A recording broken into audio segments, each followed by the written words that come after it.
Ladies and gentlemen, it's Monday night. It's the start of the week, and you know what to do. It's time to talk Doctor Who. My name's Off the Cuff Tom, and welcome to Nerd Initiative's TV Talk. Roll the intro.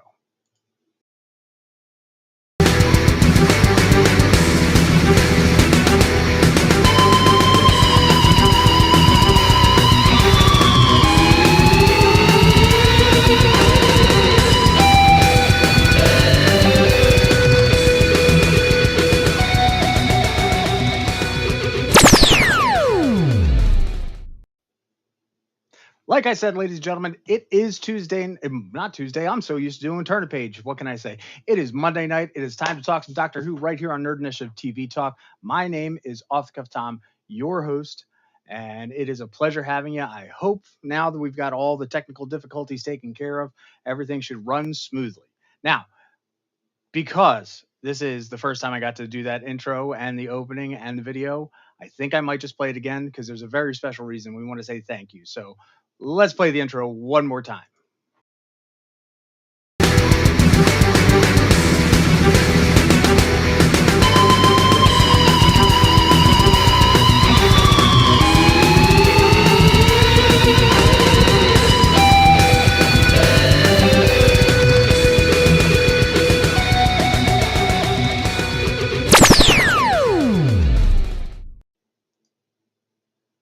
That is fantastic. And the reason why it is so good is because of one very particular guy who is in the chat, Mr. Cell Phone Wallet Keys himself, our guy, Mickey. It is his birthday. So bear with me. He is the guy who made the intro. He is the guy who does a lot of our graphics on here.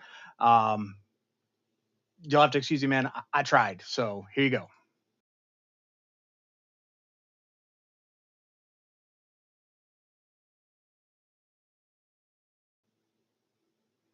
I tried. I'm not a graphic designer guy. Happy birthday to you, Mickey. It is a pleasure being able to work with you here. Mickey and I have had the opportunity. We collabed on the video announcing Akira Toriyama's passing. I wrote the script. He said the words, and I couldn't think of anybody else who could have done that great of a job. So it is my pleasure to be able to work with him and everybody here at the Nerd Initiative. And because it is the Nerd Initiative, we just got to make sure that we do our homework real quick. So I'm just going to throw this up right now. Make sure that if you're liking what everything we're doing here, make sure that you first subscribe.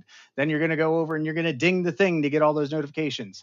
And tap that thumbs up, because if you tap that thumbs up, guess what's going to happen? I'm going to keep making more content. And I kind of like doing this stuff. So the more you let the bosses know, the more I get to do my job. And I like that. All right. So, again, happy birthday, Mickey. Let's talk some Who. Speaking of which, I believe I have Mickey's going to be on as my first companion. We were supposed to have Max from the Vigilante Vibes podcast, but unfortunately, he was abducted by some mutants because of that wonderful job that he did with the with Megan and Ken and myself for our X-Men 97 recap, which you can check out here on the YouTube channel. So make sure that you check that out. So again, Max, hopefully we'll get you on here sooner or later. Let's talk some Who. All right, here we go. Hopefully, again, I'm running this all by myself. So let's see if this works. It worked. Look at that. All right. So we're talking Who in review. We're talking 73 yards tonight. It is an interesting name for an episode, and there's a very good reason why, because it is a plot point that happens. So we get the Doctor and Ruby Sunday, sorry, once again. We're in Wales. Everybody loves the Welsh. Even the Welsh love the Welsh. Well, sometimes. They're warring folks.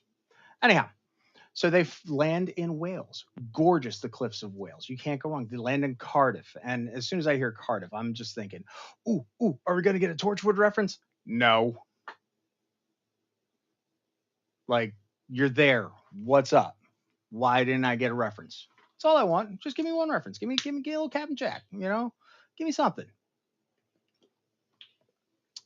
But they walk out on this gorgeous location. And as they start walking out, they see that there is some sort of spinneret spider web looking thing, and it's weird. It's creepy. It's a little oopy and spoopy, which I'm down for. Unfortunately, the doctor steps on it, and apparently he broke the circle. This apparently is what's called a fairy circle. It is used to bind things in magical terms. So the doctor steps on it. Ruby turns around, and where'd he go? I don't know. Well, she starts reading the little notes that are also attached to the fairy circle. On the fairy circle, it says that rest in peace, Jack. Who the heck is Jack? I don't know. Make sure that's working. So again, who's Jack? I don't know. She gets done reading it, and with that, she goes back up. The doctor's disappeared. Can't see nothing.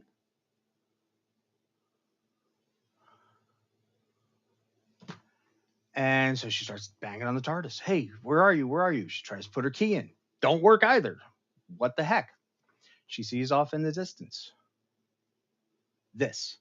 This is probably one of the best pictures I saw before the show came out. Um, that being in the media kit. Like, what is this? This gave me the vibes already of, hey, we're getting a little spoopy Who, which I'm completely there for because you know what? Doctor Who is only as good as your memorable episodes. And this definitely was a memorable episode. It was a companion based episode. And, we need them every once in a while. It reminds us that it's not just watching Doctor Who. So she sees this lady. She's out there in the distance. She's making her. I don't know if she was doing the Macarena, a British version, a Welsh version.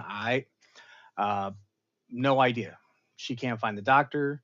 She looks over down yonder. She sees a little town. She starts walking, and we're walking.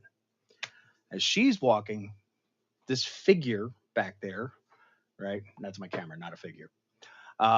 This figure back there starts just staying at the same distance and doing the voguing, whatever. I was down for it. Wouldn't move. As she's walking down the path, she runs into a hiker. She asks the hiker, "Hey, if you see her, can you uh, go up and ask her, hey, what's up? Why you following me?" The hiker, you'll obviously be able to tell who it is. We're going to talk about that later. Hiker goes up, asks her, "Hey, what's up? What you doing?" Next thing, this lady flies. She is gone. Wham! She is out of here. So Ruby Tuesday, I mean Sunday, decides to head down into town where she finds this quaint little pub. And while she's there, everybody's acting a little ominous. And I think that was kind of nice, it was a little cringy, by PC standards nowadays. Because they were playing off the whole fact that, well, you're English, I'm Welsh, as long as nobody said wing left, I'm getting you go, go, go. I'm good, which they didn't. Um, in the pub, she explains what's going on, and they just play it up, and they really make her think that she's in some medieval or some backwater town, which was hilarious. And yet, you look out the window, and guess what?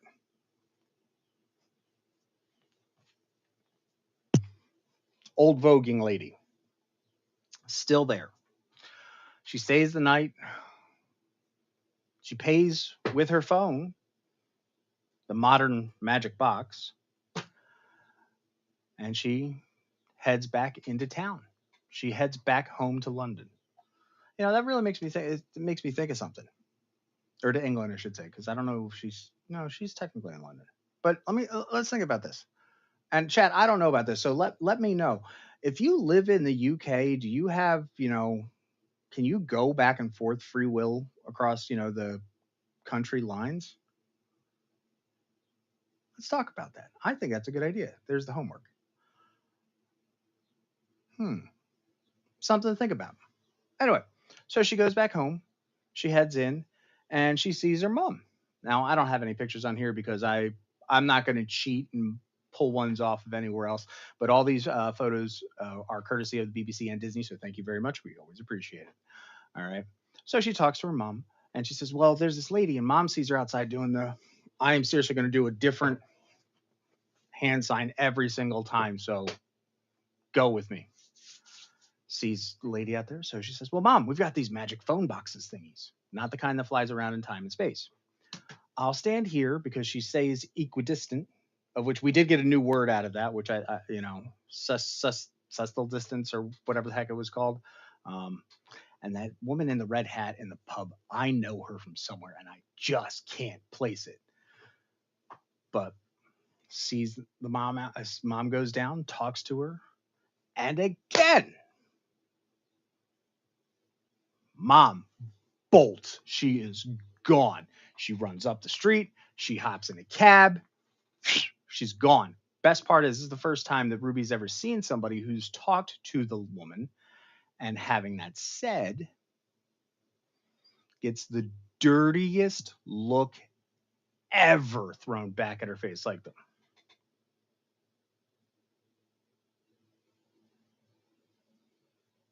pure and sheer disgust.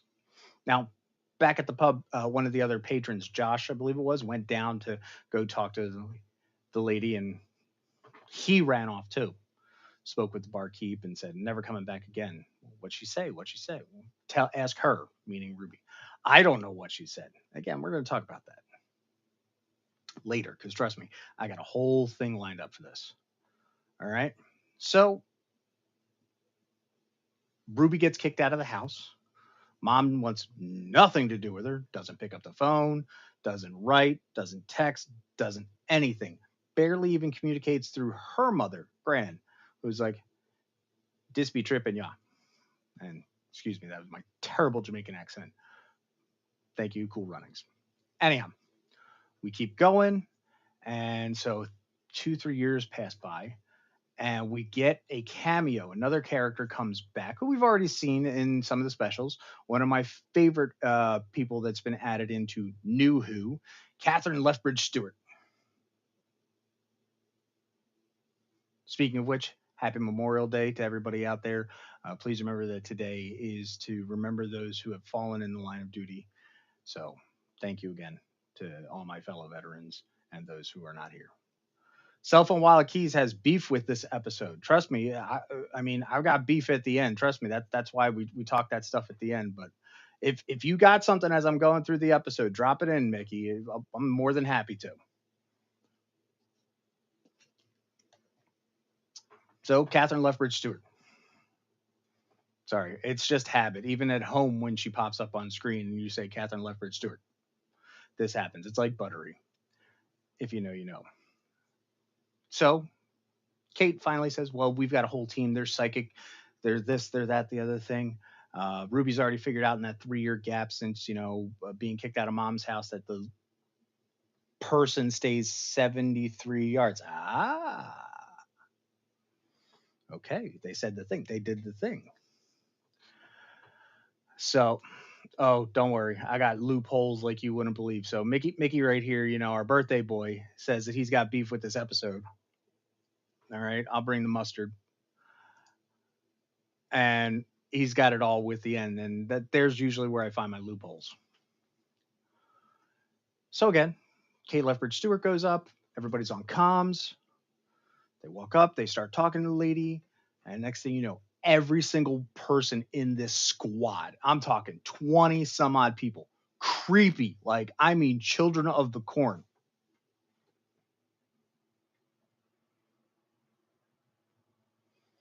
are looking back at Ruby Tuesday, I mean Sunday, with the sheer and utter disgust. Even Catherine Lethbridge Stewart is just hearing this on comms. And it's that mom look. It's only the look that a parent could give you of, "You are wrong." Like, it's not even a "you need Jesus," it is a "you are wrong." in the fullest extent. Again, very interesting. So everybody just bounces. And then we start doing some time skips. Okay. 5 years, 10 years, 20 years, 30 years, 40 years. Well, not 4 years, technically 20 some odd years because Ruby just had turned 21. And by the time she turns 40, something happens because back before the doctor disappeared, before he broke the fairy circle, he was talking about Welsh and Welsh history and gave away something for 2046 about some real interesting politician because this is YouTube and I don't want us to get flagged. I have very, very particular words I would like to say about him, but I can't. And so, with that being said, Ruby remembers about this dude that the doctor talked about. And at the whole time, this old lady,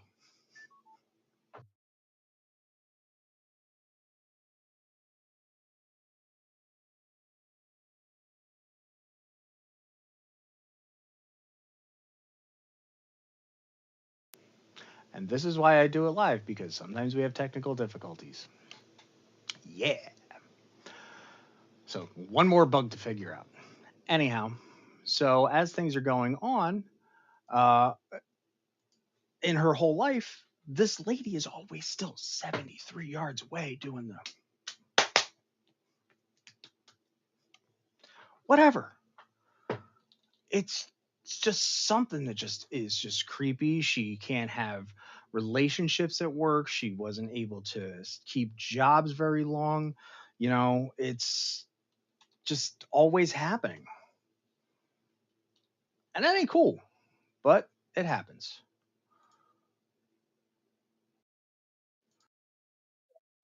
Up to 2046, the name rings a bell again.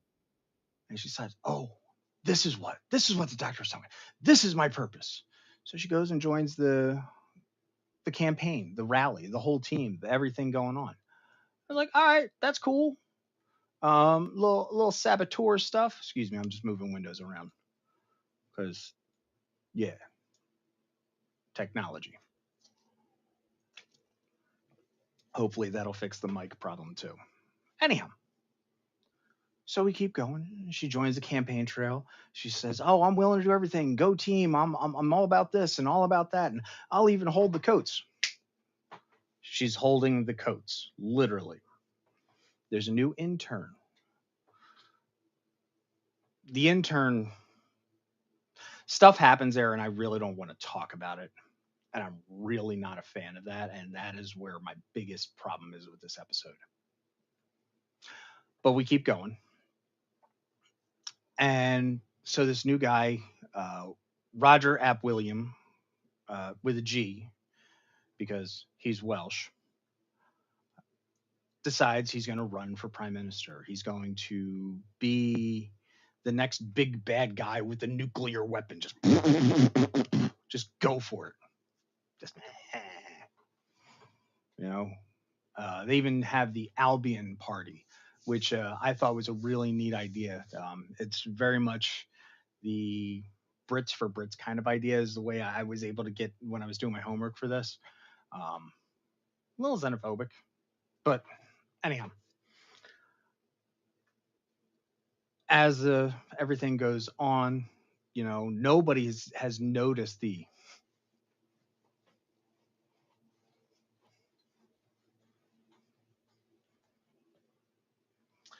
old lady doing the dancing back, 73 yards. That freaks people out. No one's ever talked to her unless Ruby tells somebody to go and speak with them. No one can get a picture. No one can satellite coverage. Nothing. Everything turns into like a weird perception filter thing. So okay, William Ap Gilliam or Roger Ap William decides to go on the air on British TV, of which they did have the real BBC presenter. They were filming in the BBC studios. They aged him up to play himself, an older version. which I thought was kind of fun. They decided, okay, well, hey, I'm going to just say, screw you, give me the codes, we're going to war. Why? Don't know. But this Roger App William is a very charismatic character. Like, hi, hey, you want to vote for me? You do, just like you want to make sure you like, comment, and subscribe. Yeah, you want to vote for me? Yeah, look at me, I'm awesome, I'm great. Well, he finally gets the job. He wins the election, and when he's about to make his big speech, Ruby finally realizes that this is her time to finally shine and do something good out of this something bad. So as they're going out on the field, they're told, "Hey, don't step out on the pitch because soccer." Eh. But someone made a comment like, "Hey, 60,000 people are going to be here tomorrow. We can't walk on it today." All right. She walks out on the pitch. Everybody's like, "Oh," with their pew pews, and she gets a little measuring app, which she probably had an iPhone at that point because I know that most Android phones do not have a very good visual measurement app. Unless somebody does, please let me know in chat because I'm a nerd and I like that kind of stuff. So she's stepping back and back and back. 71, 72, 73. Creepy. I don't know. I got to move for this one. Creepy lady making the moves, standing right next to the new British Prime Minister. And he talks with her. And again, you get that creepy, I'm going to look over here in pure disgust and go, hey, what's up? I mean, look at this guy. Look at it. This dude is a total tool. It's like, yeah, all right. Sorry, I don't know why I turned into like Steve, video game Steve Rogers. Yeah, all right. Stars and Stripes. No, sorry. But hey, real quick, any Downton Abbey fans right there? Take a look, take a look, take a look. It's the Dowager's butler because it's British TV and everybody's on every other show. Anyhow, dude turns, freaks out, and he's gone. Gives up the prime minister job, the whole nine. It is done and over. Quits, goes into hiding, boom. And yet, the weird lady, because again, I'm now running out of movements to do. Next thing, I'm going to twiddle my thumbs, is still there for the rest of Ruby's life. Ruby doesn't take a spouse, doesn't have children, does nothing because she doesn't understand. She didn't go cross country. She didn't leave the country. She didn't fly on a plane. She didn't go over water. Just in case, just because even though as much creepy this is out here, I don't want to make it worse. And I thought, okay, that's smart. So we go ahead a little bit further, and Ruby is now an old lady. And I mean, very little time left on the mortal coil. She gets one of the nurses or orderlies or granddaughter, cousin, sister, whatever. I think it was niece, twice unrelated from the adoption stuff, to take her out to where the TARDIS still is. The doctor has not been seen for almost, I would say at this point, 60 years. 60 years, that's a lot. So that means there's bracken and moss and funk and gunk growing up the TARDIS. And credit, big props and credits to the prop department for realizing that the TARDIS sat in the same freaking spot for so long that every single day on that cliffside, the sun would hit it. The salt water would hit it. It's faded. It's faded more on one side than it is on the other, just because the intensity of the sun right on it. It was just like Greta here just said. It was pretty. It was pretty. It was one of those things that I didn't know that I needed that in my head to see uh, derelict TARDIS until I saw it, and I'm all for it. I might put it on the background of one of my 49 screens. I don't know. It was stunning. So as old Ruby's sitting there, she starts talking to the doctor. She says, "I'm sorry, I couldn't do it. I couldn't figure it out. She missed her friend." It's like, dude, you've already only been in 3 adventures. But again, I digress. We'll talk about that later. And then she realizes, she comes to the realization when she looks over at, again, the lady that I showed you earlier underneath the tree. I should have put that in as an extra scene. Darn, next week. It all comes full circle.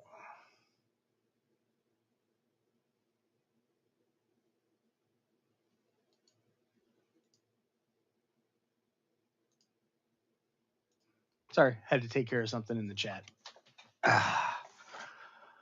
So, all comes full circle. And she realizes that the old lady 73 yards away is her. And it's a big, huge full circle moment. She understands. And next thing you know, we're right back where we started, just before the doctor stepped on the fairy circle. And she told him, "Stop, stop, stop, stop, stop." Like she had a weird case of deja vu. She couldn't remember anything, but it did find it funny that the old lady could remember stuff before everything came back around. Full circle, all that wibbly wobbly, timey wimey. Yes, I have multiple beverages. I've been talking for 27 minutes straight. So, talking about this episode, talking about 73 yards, I tried doing some math and trying to figure out why 73 yards might have been of some importance. And God knows there's probably some other Whovian that knows something or some number. I tried adding it together. I tried figuring with the season number, episode, and I couldn't figure it out. I think it literally was just a.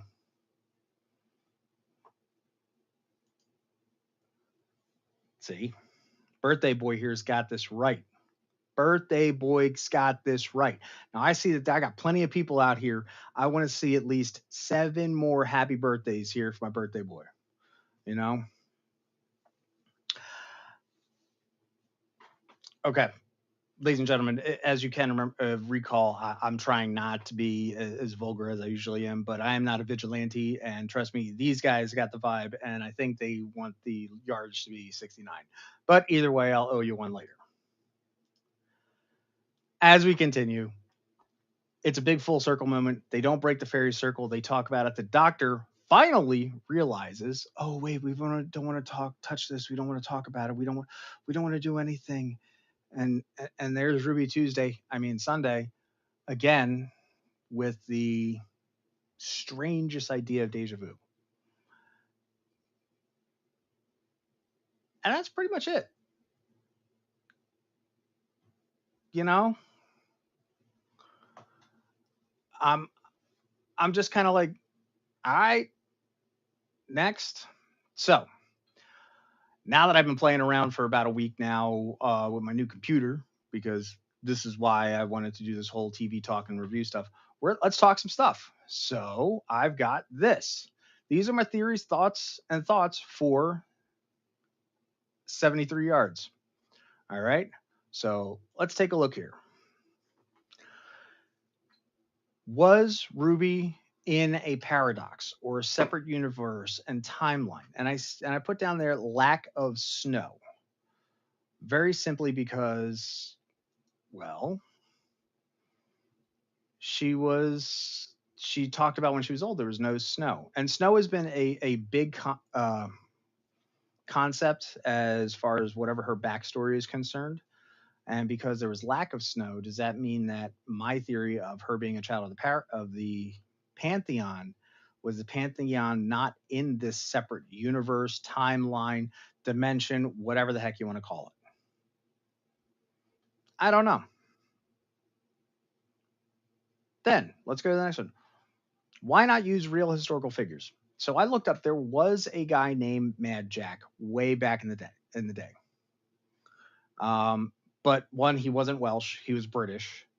Two, he was pretty much a rake and a gambler. So where this whole Mad Jack thing came from, I don't know, because the vibes that I got from the fairy circle and rest in peace, you son of a gun, was more of a I was a tyrant, I was a bad lord, I was this, that, and the other thing. So that's just what I feel about that. And then what's up with the doctor? Like seriously, all willy nilly, just spoilers. Yeah, that's not a good scene. That's a pretty good one. We'll work on that. You know, why not use a real historical figure? And then spoilers, like giving away the whole thing that's going to be happening in 2046. Why would you do that? Like, I know the doctor every once in a while slips up, but to seriously give away the plot right there in the first 45 seconds of the episode, like, that's a what the heck? Or who the who? You know? Here's my other big problem. What was old mm, Ruby saying to so many people? I didn't get it.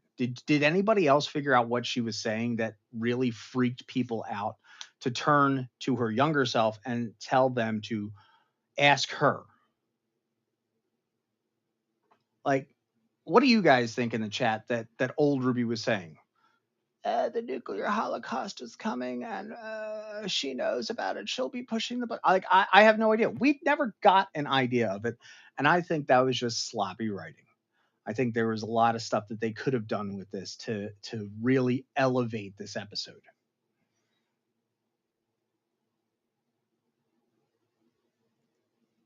That's a really good idea. Even again, the birthday boy, Self and Wallachie, says, we didn't know. Maybe we'll see it in a future episode. You're getting ahead of me, Mickey. All right. Look, I won't put the whole list up next time. Okay.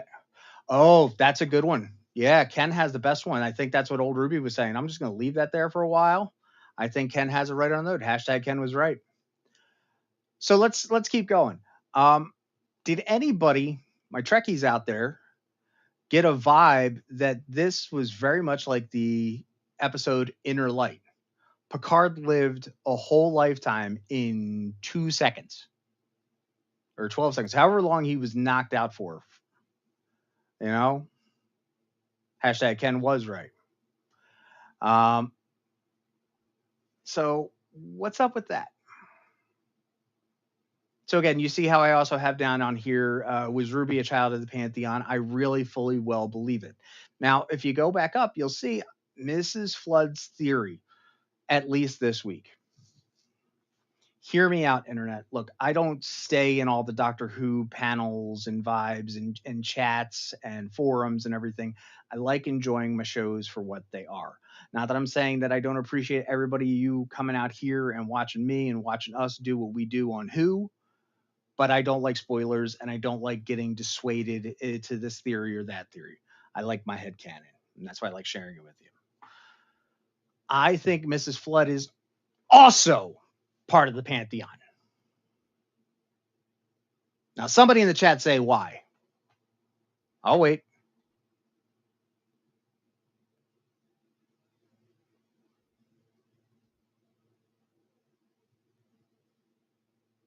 I'm waiting. Thank you, ODP. All right. So, why? I think that Mrs. Flood is part of the Pantheon, and just as we had the trickster, the maestro, the toy maker, I think, and if we're going to give him some pretentious name like, Time Lords do, Mrs. Flood is, here we go, the chronicler. She's the one that keeps the history of these characters. That's why she's in such close proximity to Ruby right now. Because she is writing Ruby's story. Not writing as in, what's the next step, but taking history and taking note of her story.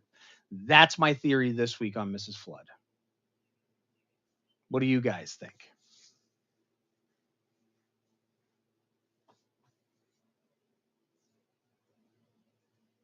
All right, now also in the chat, and I've seen this on other ones.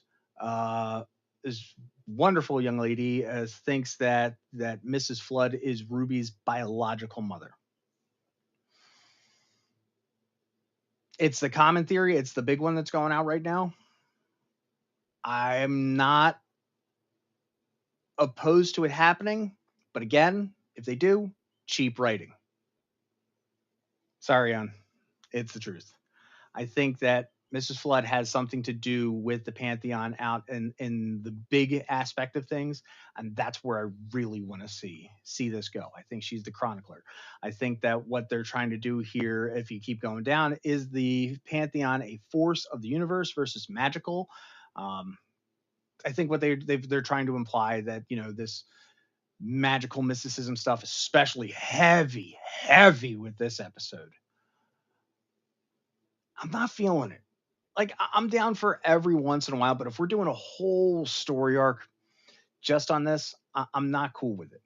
Now, if we take the Pantheon and make it outside the universe, like we've heard with Toymaker, kind of like that one episode where Matt Smith, or with the Doctor, Amy, and Rory were stuck on that garbage planet where you should gets to finally see and go, "Hey, sexy."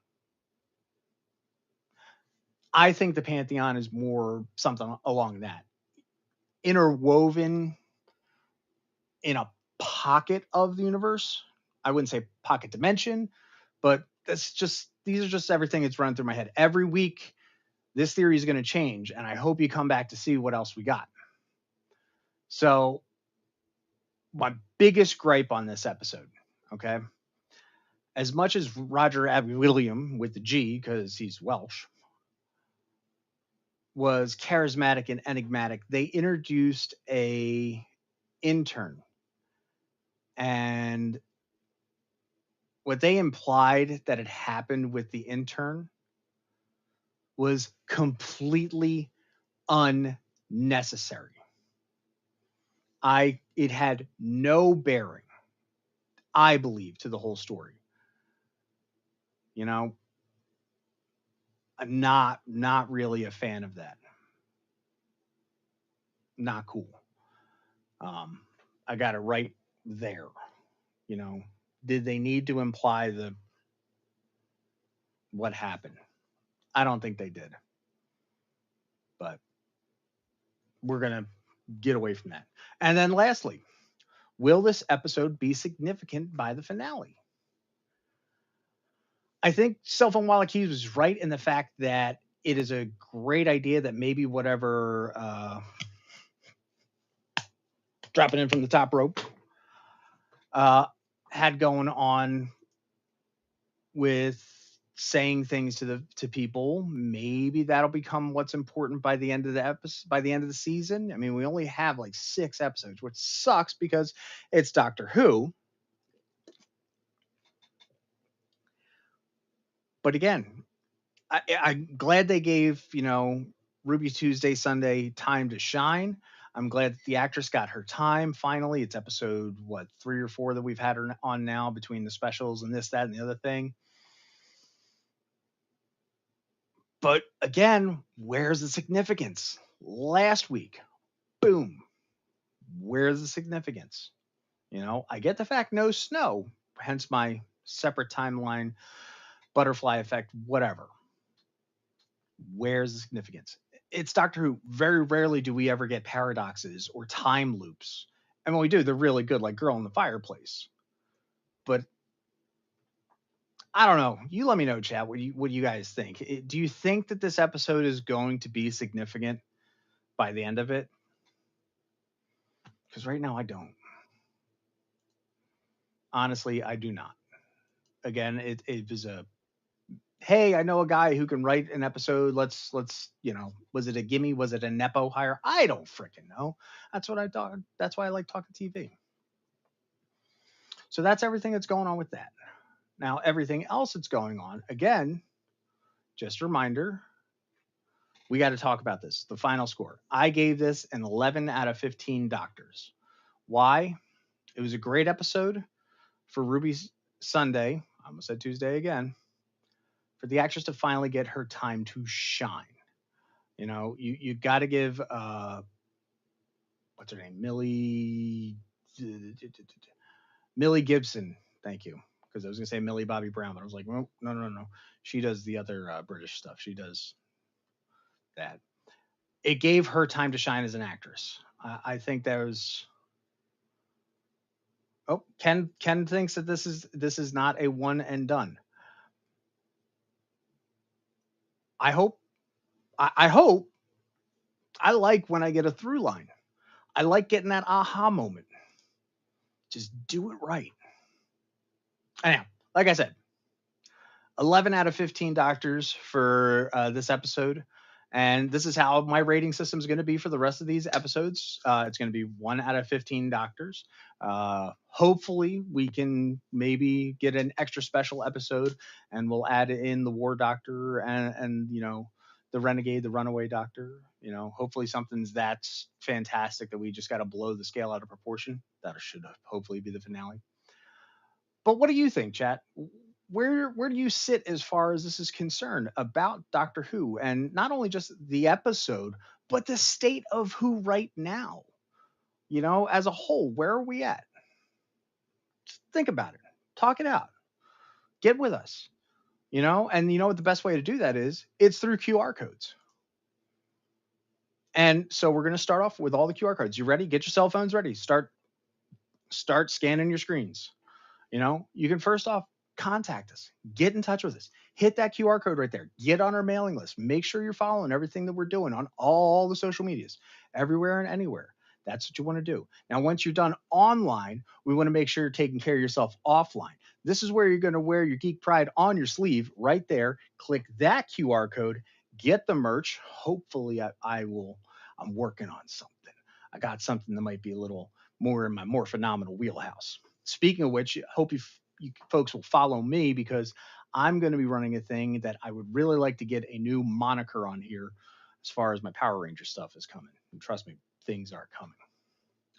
But the other big things that we do here is that, today is Monday. That means tomorrow is Tuesday. Tomorrow is Turn a Page Tuesday. So make sure that you're following me, Ken, Matt, Lauren, everybody else who's always coming through.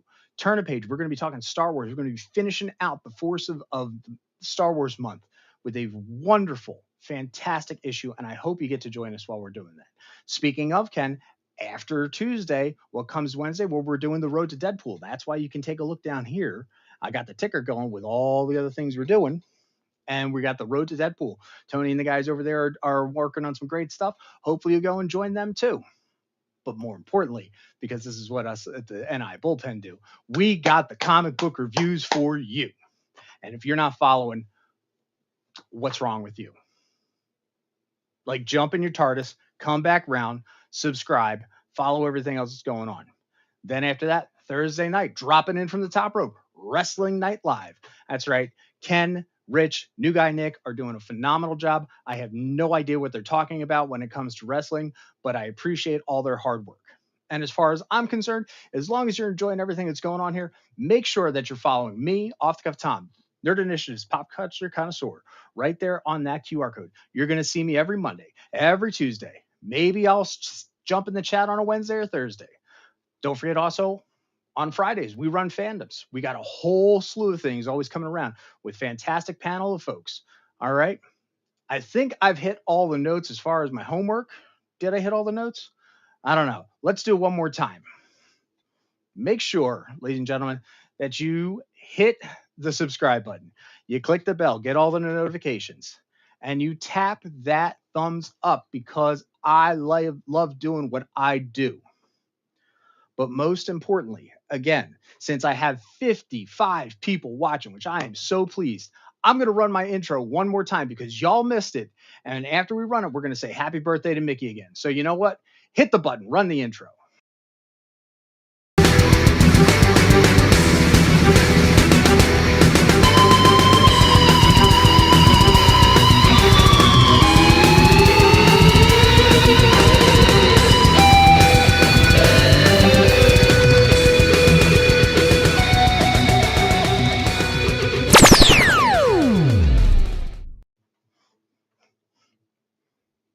It tracks for me. Trust me. If you know me, That is my vibe. That is my feel. And I have all the feels for you guys out there. Speaking of the feels, again, big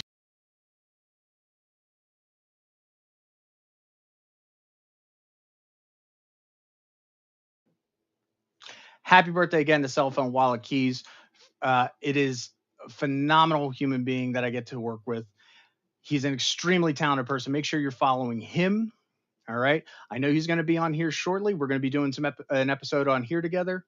And aside from that, it is my pleasure coming at you live and direct, straight from my sanctum of awesome. Yes, I downplay it when I'm home.